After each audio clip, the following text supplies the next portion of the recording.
বড় কোনো প্ল্যান ছিল না, শুধু একটু ঘুরবো আড্ডা দিব বলেই বের হলাম। রাস্তা দিয়ে হাঁটতে হাঁটতে বন্ধু বললো যে চল দই খাবো, তাই ঢুকে পড়লাম দইয়ের দোকানে। আসসালামু আলাইকুম everyone, back to back my YouTube channel. আশা করি সবাই ভালো আছেন। আজ রাতে আমরা 3 বন্ধু বের হলাম। বড় কোনো প্ল্যান ছিল না, শুধু একটু ঘুরবো আর আড্ডা দিব, এই ছিল আমাদের উদ্দেশ্য। আর রাস্তা দিয়ে হাঁটছি, হাসাহাসি করছি আর গল্প করছি। এমন সময় হঠাৎ এক বন্ধু বলল যে চল আগে দই খেয়ে আসি। তো যেমন কথা তেমন কাজ, আমরা দেরি করলাম না, ঢুকে গেলাম দইয়ের একটা দোকানে। সত্যি বলতে রাতের বেলা বন্ধুদের সাথে মিলে দই খাওয়ার মজাটাই আলাদা।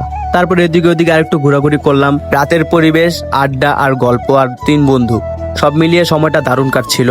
তারপর কিছুক্ষণ পর ভাবলাম যে শুধু দই খেলে তো হবে না, যেহেতু অনেকদিন পর 3 জন একসাথে হয়েছি, তাহলে রাতের খাবার হোটেলে গিয়ে কিছু খেয়ে আসি। তারপরে পেট ভরে খাওয়া দাওয়া করলাম। খাওয়া দাওয়া শেষ করে আমরা সুন্দর কিছু মুহূর্ত নিয়ে বাসার দিকে রওনা দিলাম। সবসময় বড় কোনো প্ল্যান বা বেশি টাকা পয়সা লাগে না, মনের মতো 2-3টা বন্ধু পাশে থাকলেই এমনিতে মুহূর্তগুলো সুন্দর হয়ে ওঠে আর সময়গুলো মনে রাখার মতো স্মৃতিতে পরিণত হয়। আর আমাদের মতো এইভাবে কে কে ঘুরতে যান অবশ্যই জানাবেন।